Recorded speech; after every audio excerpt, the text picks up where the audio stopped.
Dino, no,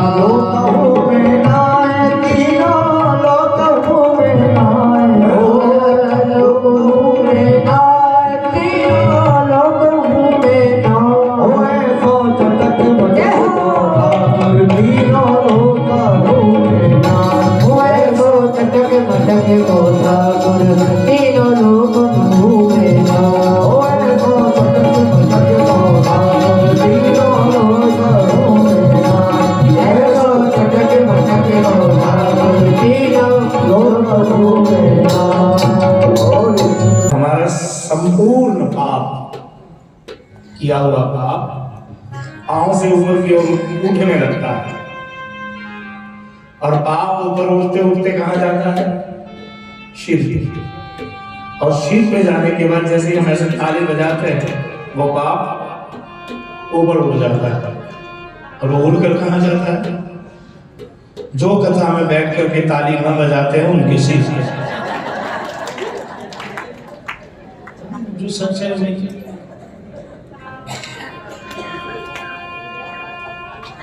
अब आप सब देख लो, आपने कितनों ने बजाई है ना बजाया है, ठीक है।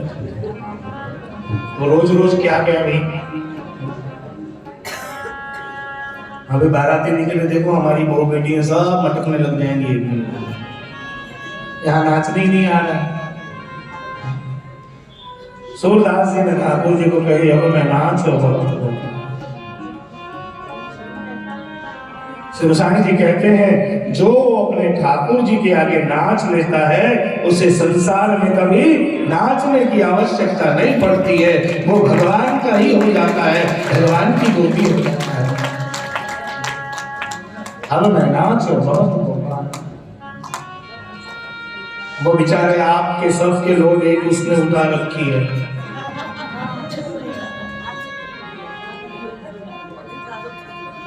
वो सबकी जिम्मेदारी उसने ले रखी है।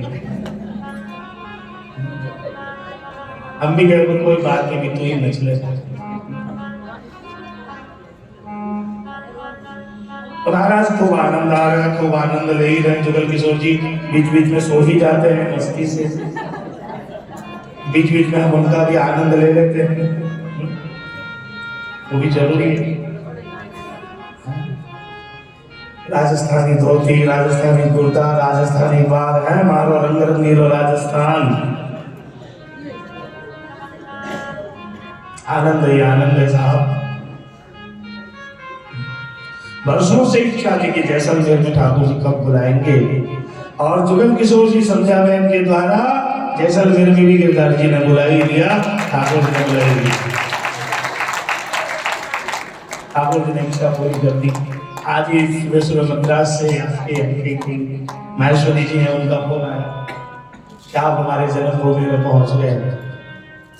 मैंने कहा कि देखो भाई, आपकी जन्मभूमि है और साथ ही साथ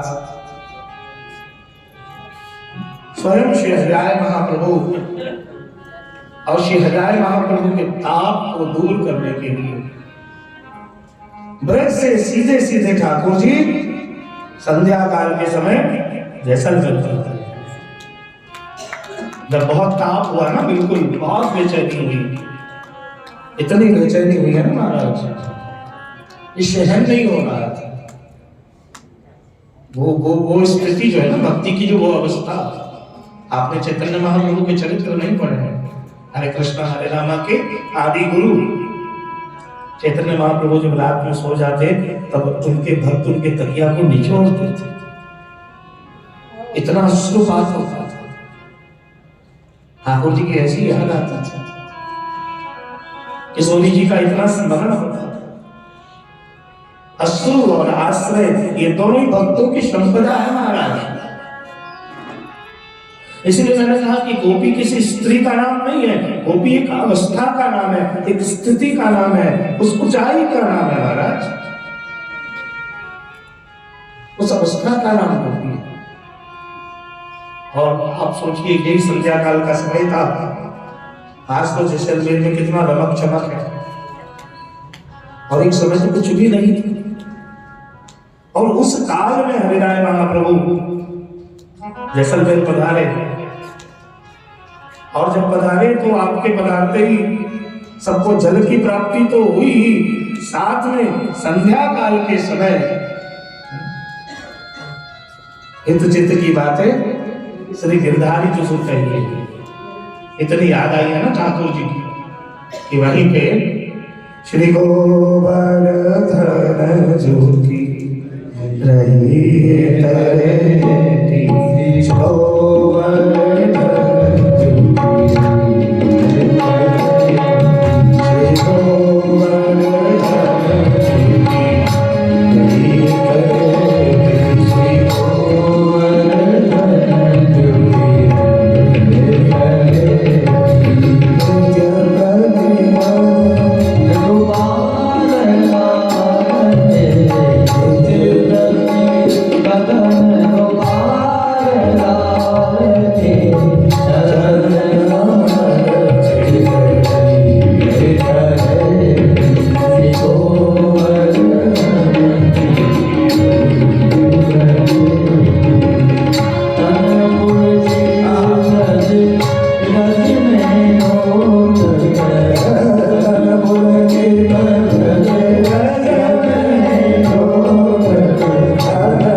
चित की बात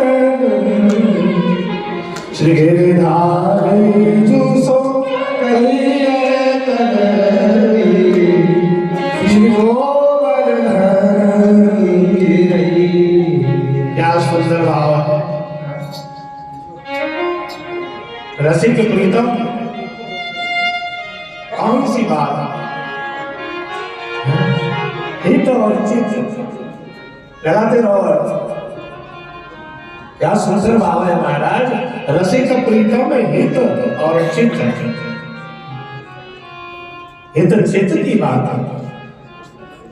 और किससे कहोगे तो किससे कहोगे? वही तो एक है जिनसे कुछ भी कहा जा सकता है। और कहे भी तो किससे कहे? रसिक प्रीतम हित चित की बातें गिरधारी जो सो कहेंगे। और महाराज बड़े ही सुंदर भाव से उसी समय ठाकुर जी हृदय महाप्रभु के सन्मुख प्रकट हो गए और प्रकट होकर के दर्शन दिया। और इधर ब्रज में आज गर्गाचार्य जी पधारे। गर्ग पुरोहितो राजन यदुना शुभातपा ब्रजं जगामनन्दस्य वसुदेव प्रोदितम्। गर्गाचार्य जी का आगमन ब्रज में हुआ।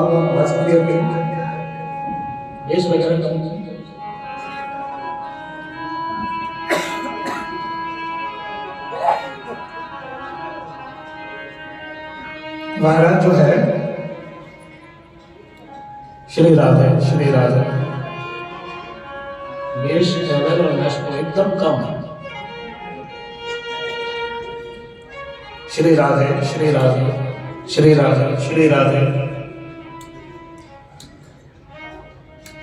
तो गर्गाचार्य जी जो है वसुदेव जी के कहने पे आए हैं, ब्रज में आए हैं। और दोनों माता जी अपने अपने बालक को गोद में लेकर के नामकरण के लिए गर्गाचार्य जी के पास पहुंची। और जब नामकरण के लिए गर्गाचार्य जी के पास पहुंची है तब गर्गाचार्य जी ने नामकरण के सुंदर भाव प्रकट किए। सुबोधनी जी में तो यहाँ ये भी बहुत विस्तार से है, लेकिन पता चला कि फिर वहां भी पहुंचना है, कथा को लेकर के जाना है गर्गराज जी का। बाकी नामकरण लीला तो सुबोधनी जी का अत्यंत मधुर प्रशंसा है, अत्यंत मधुर प्रशंसा। नामकरण लीला तो आप जानते ही हैं कि गर्गाचार्य जी ने अयम ही रोहिणी पुत्रो रमयन शुभलो गुण। ये रोहिणी जी के पुत्र बलादित्या परम विदु, इनका नाम बलदेव होगा। बोलिए श्री बलदेव जी महाराज की जय। और एक बालक का नामकरण हो गया, दूसरे बालक के नामकरण की तैयारी चल रही है। अब दूसरे बालक का जब नामकरण करने पहुंचे तो समाधि में चले गए। बहुनी शन्ति नामानि रूपानि च सुपश्यते गुणकर्माणि रूपानि आम्यहं वेदनो जना। गर्गाचार्य जी कहते बहुनी शन्ति नामानि रूपानि च सुपश्यते। एक नाम हो तो रखो। अब यहां प्रश्न होता है कि गर्गाचार्य जी ने भगवान का नामकरण किया, लेकिन भगवान का नामकरण तो बहुत पहले ही नंद महोत्सव में ही सुखदेव जी भगवान के नाम को बोल गए। थोड़ा कठिन है, मैं कोशिश करता हूं श्री महाप्रभु जी कृपा से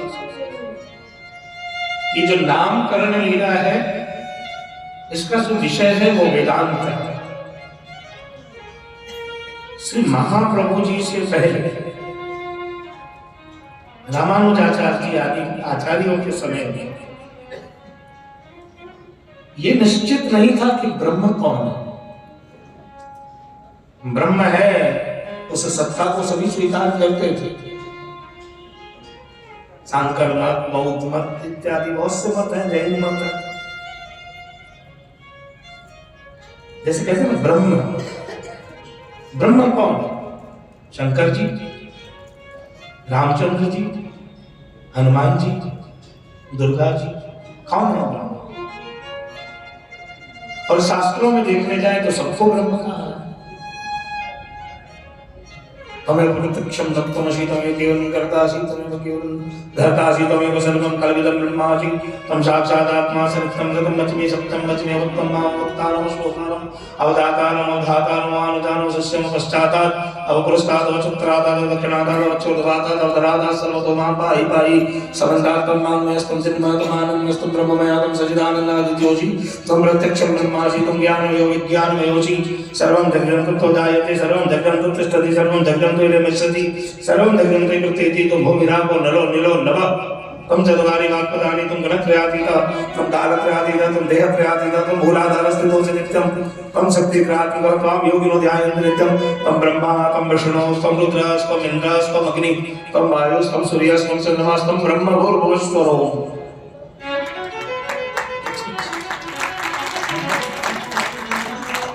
कोई अगर वेद को लपेट लो अच्छे से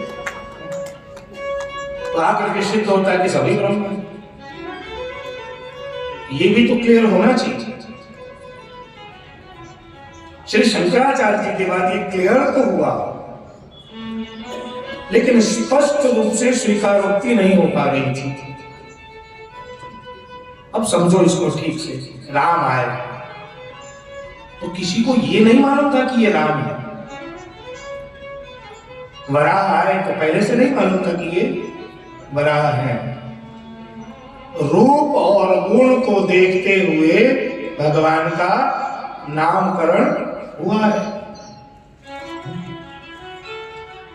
तो सब कौन है? तो विष्णु के, श्रीमन्नारायण के 24 अवतार हैं। यहां भी खेला वही हुआ है। यहां जो मथुरा में आए हैं वो विष्णु के अंश से ही आए हैं, कृष्ण। लेकिन जो ब्रज में आए हैं वो कौन आया है? वो मूल ब्रह्म आया है। कौन आया है? मूल ब्रह्म। तो मूल ब्रह्म कौन है? किस रूप में? तो वो भी कृष्ण रूप में ही है। वो कृष्ण रूप वाला ब्रह्म आज नंदराय जी के ब्रज में कृष्ण के रूप में ही आया है। यही नामकरण लीला का प्रयोजन है। समझना कठिन है, ताली मत बजाओ। मैं भी जानता हूँ, नहीं समझे, मैं भी जानता हूँ, नहीं समझे। अरे भैया हमको समझने में वर्षन गुरुदेव ने कितने डंडे मारे होंगे जब जाकर के थोड़ा सा समझ में आए। ताली मत बजाओ। मालूम है कि नहीं समझे हो? और इतना मालूम है कि अगर अंदर उतार लिए हो तो जरूर ठाकुर जी आपको समझाए बिना भी नहीं छोड़ेंगे। ठाकुर जी जरूर समझा देंगे। शास्त्र की यही विशेषता है। शास्त्र समझो ना समझो, सुन लो। सुन लिए तो कहीं ना कहीं वो कारगर हो जाएगा। तो वो जो ब्रह्म है वो आज कहाँ आया है? नंद स्वात्मजोत्पन्ने जाता हल्लादो महामना आहुयान विप्राण वेद ज्ञान स्नातः सुचिर अलंकृतम। सुखदेव जी ने स्पष्ट रूप से देखो, नामकरण बाकी है, अभी जन्म का वर्णन चल रहा है। और जन्म के वर्णन में सुखदेव जी महाराज कहते हैं अवाद्यंत, शब्द ध्यान से सुनिएगा, अवाद्यंत विचित्राणि वादित्राणि महोत्सवे कृष्णे विश्वेश्वरे अनंते नंदस्य ब्रजम आगते।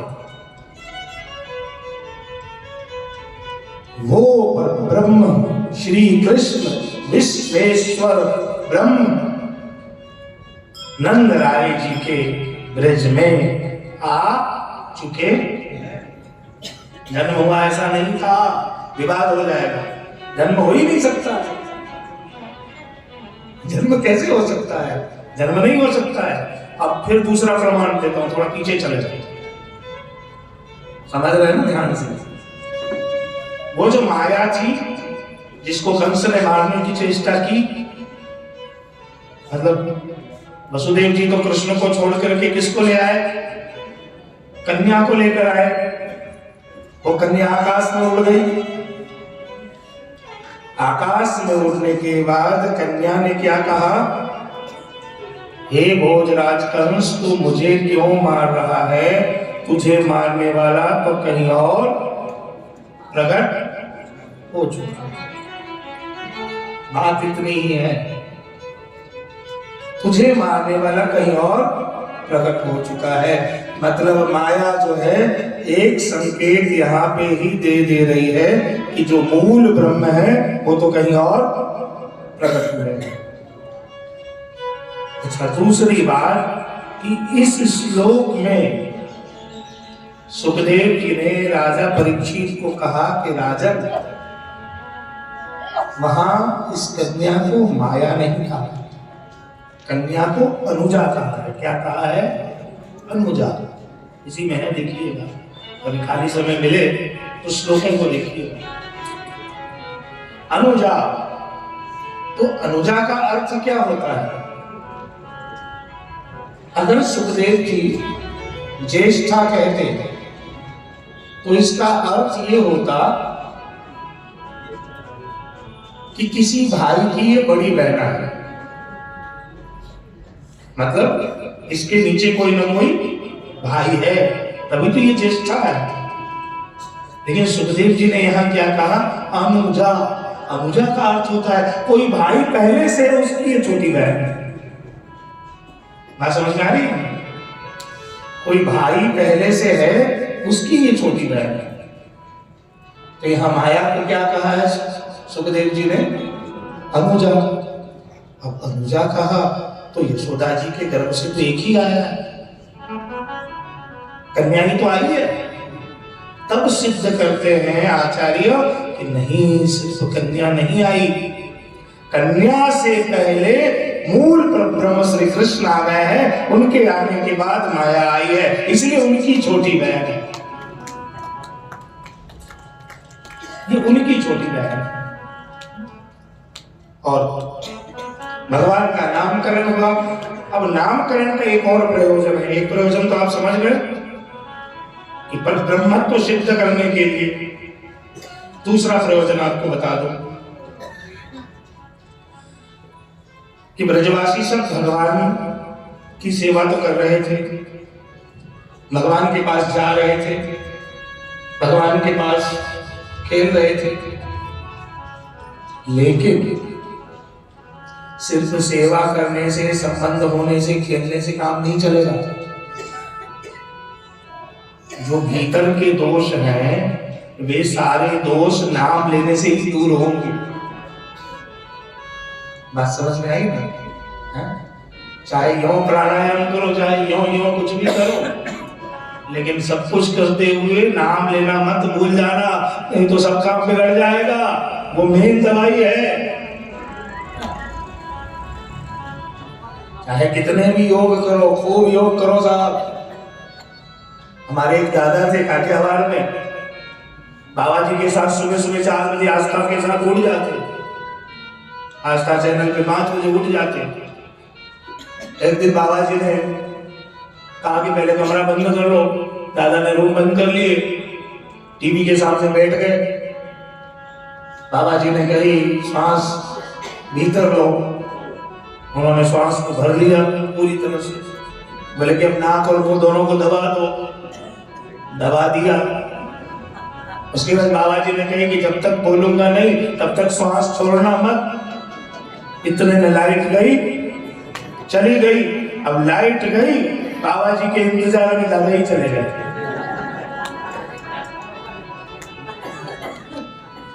बनी सके, वो सही सके, घना ही भैया गया। बोलो वो सब करो ठीक है, लेकिन मेन काम क्या है? कलियुग केवल नाम आधारा, सुमरि सुमरि नर उदय पारा। ये कलयुग की सबसे बड़ी दवाई है। भगवान ने सोचा कि ब्रजवासी मेरे नाम का आश्रय तो कर रहे हैं, लेकिन ब्रजवासियों को अभी भी मेरे नाम का आश्रय नहीं है, और नाम का आश्रय नहीं होने के कारण जो भक्ति रस प्राप्त होना चाहिए वो भक्ति रस प्राप्त नहीं हो रहा है। और नाम कौन दे सकता है? हर कोई नहीं दे सकता है नाम। आज हमारे साथ बड़ी समस्या हो गई है, हम बिना सोचे समझे जाने बिना दीक्षा ले लेते हैं और फिर जोधपुर में जाकर के दीपक जलाते हैं। थोड़ा समझ करके दीक्षा लीजिए, जहां परंपरा हो, जिसकी अपनी एक पृष्ठभूमि हो, जिसके अपने शास्त्र हो, कहीं भी दीक्षा ले लेना इसी के पास से। जो आचार्य है वो खुद भगवत सेवा में डूबा हुआ है कि नहीं? गर्गाचार्य जी से भगवान ने ब्रजवासियों को नाम मंत्र की दीक्षा दिलवाई है। क्यों? क्योंकि गर्गाचार्य जी भक्ति मार्ग के आचार्य हैं। उस समय के वो वल्लभ कुल हैं, उस समय के वो आचार्य थे। इसलिए गर्गाचार्य जी क्यों आए हैं ब्रज में? श्री कृष्ण गोविंद हरे मुरारे, हे नाथ नारायण वासुदेव। श्री कृष्ण गोविंद हरे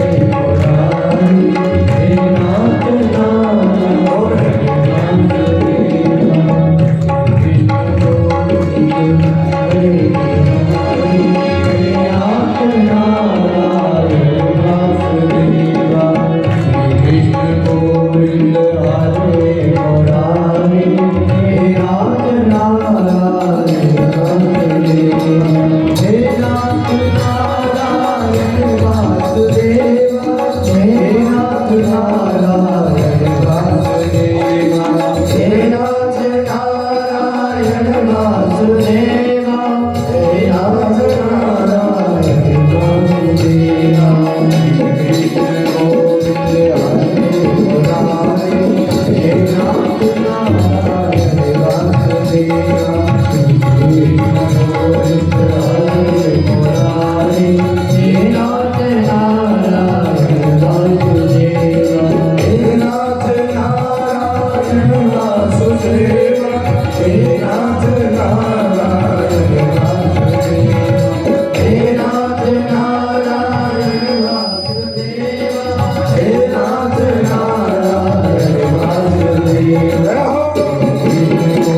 वो है भगवान के महात्म्य का ज्ञान कराना यशोदा मैया को।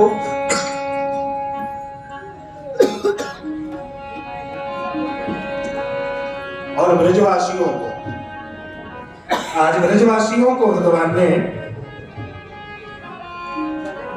अपने स्वरूप के महात्म्य का ज्ञान गर्गाचार्य जी के द्वारा करवाया।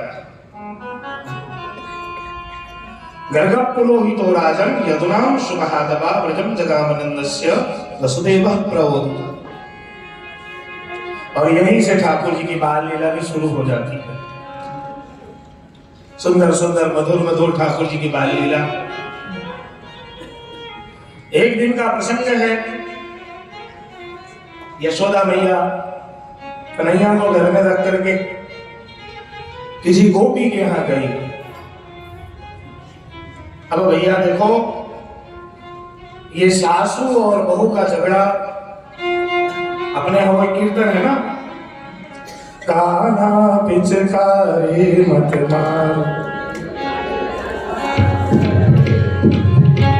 और आगे सास हमारे बड़े डुकरिया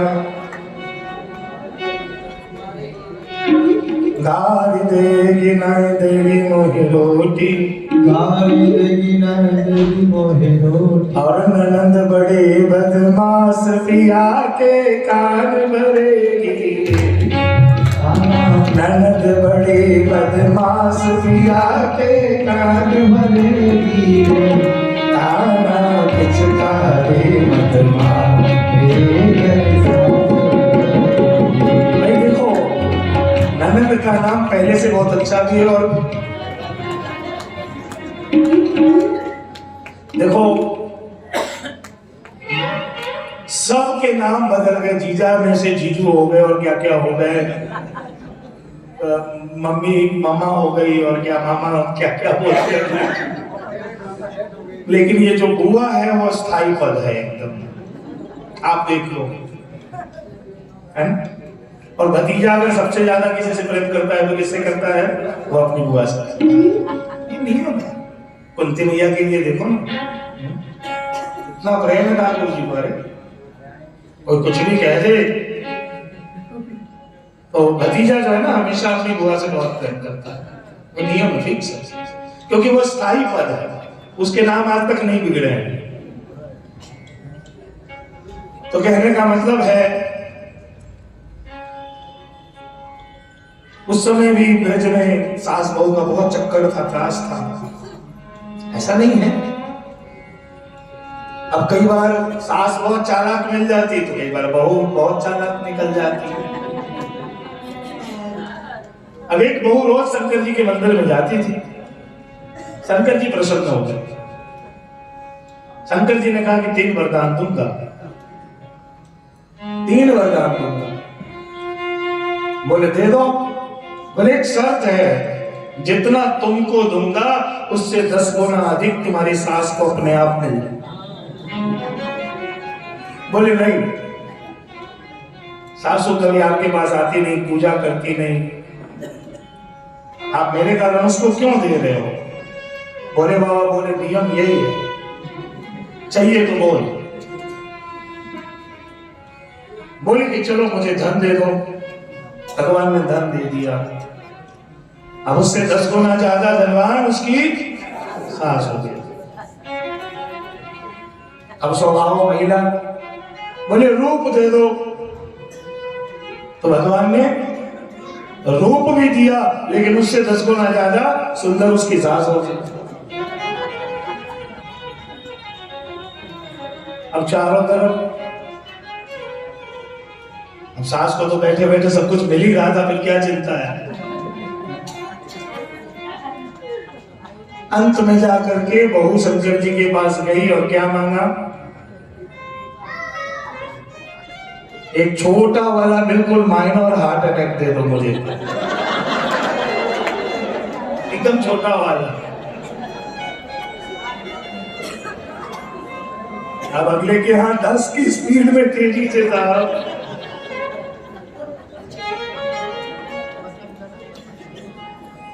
तो कई बार फ्री का मिले तो हटा देना चाहिए, नहीं तो भारी पड़ जाता है साहब।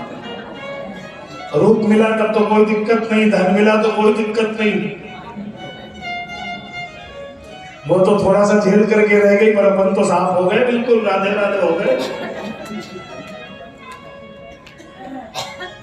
अब महाराज जो है, यशोदा मैया के यहाँ भी एक सासू माँ है, और यशोदा मैया कहीं और गई थी। भगवान ने सोचा कि कब तक मैं दिखा दिखा करके खाऊंगा, मेरा तो जन्म हुआ है। ये बहुत, मैं इसकी व्याख्या नहीं कर रहा, यहाँ पे भी एक व्याख्या है, अविधि और सविधि। मतलब कैसे बताऊं आपको कि प्रभु ने माखन चोरी क्यों करी। तो गोपियां कैसी हैं? पढ़ी लिखी नहीं है, वेद शास्त्र का ज्ञान नहीं है, पूजा का ज्ञान नहीं है, विधि व्यवस्था को नहीं जानती है। तो उनके जो भाव हैं उस अनुरूप ठाकुर जी ने भी शास्त्र निषिद्ध कर्म चोरी के द्वारा उनके मनोरथ को पूरे किए। मेरे भाई बहन, अभी बहुत व्याख्या है इसमें, बहुत व्याख्या है, बहुत व्याख्या है। ये तो तब संभव है कभी बाल लीला पे ही 7 दिन की कथा हो, गोपी गीत पे ही 7 दिन हो, तब जाकर के इन विषयों को खोला जा सकता है। क्योंकि विजय विधि निषिद्ध गोपियां थी, इसलिए भगवान ने भी जो लीला करी है वो विधि निषिद्ध प्रकार से लीला है। अब चोरी करना कोई अच्छी बात तो है नहीं, भगवान के लिए है ना, ये विपरीत कर्म है, विधि निषेध कर्म है। और वहां गोपियों के पास भी विधि का अभाव है। तो प्रभु ने क्या किया, देखा कि यशोदा मैया नहीं है, और जब यशोदा मैया नहीं है तब भगवान क्या करते हैं, चुपचाप चले गए भंडार में, और भंडार में जाकर के भगवान बैठ गए। भगवान ने देखा सामने कांच है, कांच में भगवान को ही अपना प्रतिबिंब दिखने लग गया। भगवान को लगा कि जैसे मैं चोर हूं, सामने भी एक चोर है। ये ठाकुर जी की बाल लीला है। ठाकुर जी ने माखन का लौंदा लिया और उसको बोला, ले पहले तू खा। ऐसे करते करते प्रभु ने सारे माखन कांच पे फेंक दिए, और कांच पे फेंकने के बाद प्रभु अपनी उंगलियों को चाट रहे थे। उसी समय यशोदा मैया आवाज देती है, कहती है, अरे लाला कनुआ, कनुआ। भगवान एकदम घबरा जाते हैं। यशोदा मैया पास में आ जाती है, भगवान रोने लगते हैं। भगवान रोने लगते हैं। यशोदा मैया कहती है कि लाला तने कहा क्यों है? मैया का सुना, मैंने का सुना है। तो लाला तो चोरी करने लग गए हो। ना भैया मैंने चोरी ना करी। तो लाला तेरे हाथ में माखन है, मुख पे माखन है, माखन की मटकी के पास तू बैठो है। तब भगवान ने बड़ी अच्छी बात कही। भगवान ने कहा कि भैया मेरे हाथ में जो कंगन है ना, तुमको तो चिंता रहती नहीं है मेरी। ये सोने का कंगन पहना करके कहीं और घर में चली गई, और सोना कितना गर्म हो जाता है दोपहर के समय, और इतनी तपन होने लग गई, हाथ में इतना जलन हुआ। ये सोने का कंगन जब गर्म हो गया, तब गर्मी के मारे छटपटा करके मैं क्या करूं, पानी ढूंढूं तो घर में पानी नहीं। दौड़ते दौड़ते माखन की मटकी में अपनी हथेली को डुबो दिया। तो भैया ने पूछी, ओठ पे माखन कैसे लग गए? तब भगवान कहते हैं, जब मैंने हथेली मटकी में डुबोया, तब उस मटकी में एक चींटी थी, और मेरे हाथ से चढ़ करके मेरे मुख पे काटने लग गई, और चींटी को हटाने गया तो माखन भी लग गया भैया। अब महाराज जो है भगवान का दिनों दिन उत्पात बढ़ते जा रहा है। भगवान ने सोचा घर में सक्सेस हो गए, अब किसके यहां से शुरुआत करें? तो एक भगवान की बुआ रहती थी, गांव भर में उनका नाम था प्रभावती काकी, और बिल्कुल काकी जी थी। भगवान ने सोचा कि अब इनके यहाँ हाथ सफाई लीला करें। तो भगवान अपनी बुआ जी के यहाँ पहुंच गए। बुआ जी के यहाँ बड़ी खातिरदारी हुई, और खातिरदारी होने के बाद बुआ जी यमुना जी में से जल भरने गई। इतने में तो भगवान ने पूरे घर को खाली कर दिया महाराज। बुआ जी यशोदा मैया के पास पहुंचे, 3-4 गोपी और पहुंची, और सब कहने लग गई, यशोदा तेरो लल्ला बिगड़ गया है, चोरी करने लग गया है। यशोदा मैया कहती है कि मैं किसी की बात कैसे नहीं मानूंगी, अगर मेरो लल्ला चोरी करे तो पकड़ के ले लो, तभी मैं मानूंगी, रंगे हाथ पकड़ कर लाऊंगी। प्रभावती काकी ने चैलेंज स्वीकार किया। 2-4 दिन के बाद भगवान प्रभावती काकी के यहाँ पहुंचे। काकी ने भगवान का पूरा स्वागत किया है, और स्वागत करने के बाद भगवान को बिठाती है। बोले कन्हैया बैठो, मैं जल लेने जा रही हूं। और घर के पीछे जाकर के छूट गई। जैसे ही भगवान ने माखन चोरी करना प्रारंभ किया, और माखन चोरी के क्रम में आकर के प्रभावती काकी कन्हैया को पकड़ लेती है। और कन्हैया को पकड़ने के बाद किसी की नजर न लग जाए महाराज, इतने सुंदर शाम सलोना स्वरूप, तो कन्हैया को अपने आंचल से ढक लेती है और अपने आंचल से ढक करके और खूब मचलती मचलती ही मटकती मटकती है, ब्रज की गोपी मटक मटक के चले और मटक मटक के कहा जा रही है नंद भवन की ओर। इतने हार संसार धारण किए हैं और पैरों में पानी जनी झन झन झनकार करती हुई प्रभावती काकी कन्हैया को लेके जा रही है। ऐसा लगता है कि कोई ब्रह्मांड के नाथ को लेके जा रहा है और भगवान भी आंचल में रखे और मटक रही है कि आज तो मैं यशोदा के अहंकार को तोड़ दूंगी। यशोदा को लगता है कि उसका लल्ला बिल्कुल चोरी नहीं करता है। आज तो मैं रंगे हाथ पकड़ करके लल्ला को ले जा रही हूं और पकड़ करके ले जा रही है एकदम ठीक। अब भैया क्या हुआ, रास्ते में प्रभावती काकी के जेठ जी आ रहे थे।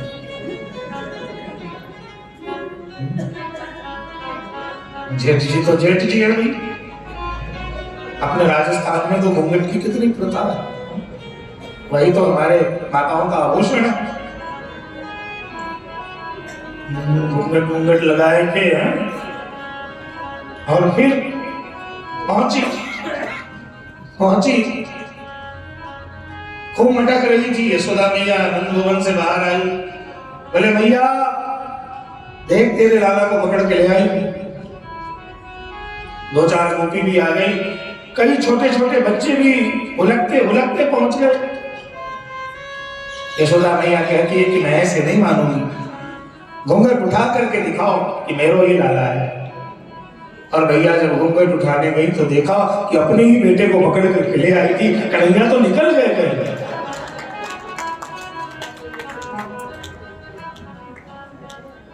अपने ही ढोटा को लेकर के आ गई। ब्रज में बेटे को ढोटा कहते हैं। क्या कहते हैं? ढोटा। तुम हो नंद मेरे को ढोटा मोहन नंद मेरे को ढोटा, नंद महल को ढोटा।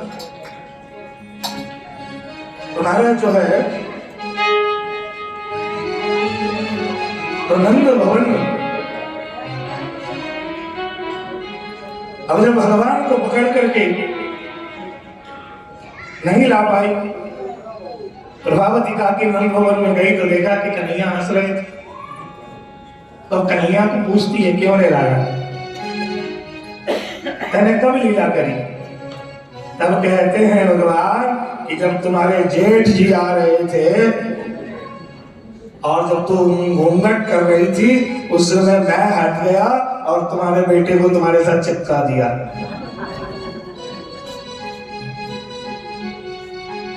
हमारा बाल गोविंदा जी, हमारे घेरे रमवा जो जी, ठाकुर छैल छबीला जी, मारे घेरे रमवा आजो जी। आज संध्या बहन इसी भाव से प्रभु को पूछ रही होंगी। इनके आंगन में आज ठाकुर जी बाल लीला कर रहे हैं, हृदय के आंगन में बाल लीला चल रही। भले ये छत का मकान तो कहीं भी हो सकता है, लेकिन प्रभु का जो वास्तविक मकान है वो कहाँ है? हमारे हृदय के नंद भवन में। और आज जुगल किशोर जी और उनके परिवार के हृदय के नंद भवन में आज ठाकुर जी की बाल लीला चल रही है। कैसे? मारा बाल गोविंदा जी, मारे घर रमवा ठाकुर छैल छबीला, मारे घर रमवा रमवा जो रमवा जो रमवा जो रमवा जो रमवा जो जी, हाथ को खिलता जी, बरगद रमवा जो जी, ठाकुर छैल छबीला जी, मारे घर रमवा जो जी।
हो रमबाजो रमबाजो रमबाजो रमबाजो रमबाजो जी माधुर खेल छबीला जी मारे करे रमबाजो जी माधुर खेल छबीला जी मारे करे रमबाजो जी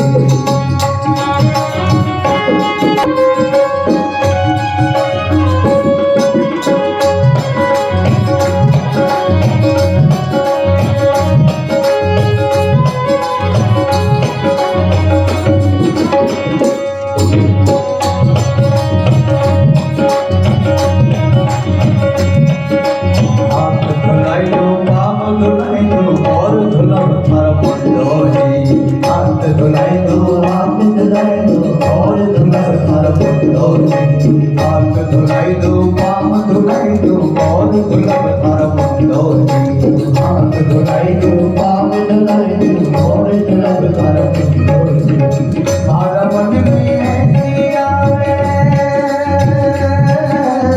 सारा मन में दिया अपने हाथ में आई दो माना बाल गोविंदा जी मारा गण रमबाजो जी ठाकुर छवि छबीला जी मारा गण रमबाजो ओ रमबाजो रमबाजो रमबाजो रमबाजो रमबाजो जी मारा बाल गोविंदा जी मारा गण रमबाजो जी ठाकुर छवि छबीला जी मारा